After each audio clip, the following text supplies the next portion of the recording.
Welcome to our channel. Today we how to reduce capital gains with Edward Jones, beginner guide step by step clearly.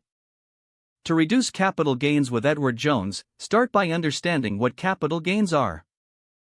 Capital gains occur when you sell an asset for more than what you paid for it. The first step is to consult with your Edward Jones financial advisor. Schedule a meeting to discuss your investment goals and tax situation. Your advisor can help you identify which assets you hold that may generate capital gains. Next, review your investment portfolio together.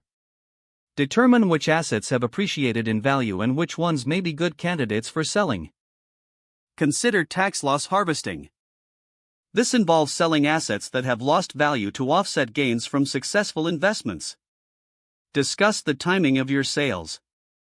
Holding an asset for more than a year often results in lower long-term capital gains tax rates. Look into tax-efficient investment strategies your advisor may suggest. These can include investing in index funds or exchange-traded funds. Ask about tax-deferred accounts like IRAs or 401(k)s. Contributing to these accounts can help you defer taxes on earnings. Inquire if there are exemptions available for certain types of capital gains.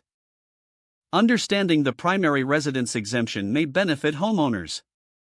Be sure to maintain accurate records of purchase prices and sale prices. Having this information is essential for accurate tax filings. Finally, review your plan regularly with your advisor. Adjustments may be necessary based on market conditions or changes in your financial goals. By following these steps, you can effectively manage and reduce your capital gains tax liability with Edward Jones. If the page does not load, refresh the browser or try again in a private or incognito window. Make sure you are using the correct email address, then retype it carefully to avoid small typos. If your password is not accepted, use the reset option and create a new strong password you can remember. Check your spam folder for verification or security emails, then complete any requested confirmation steps.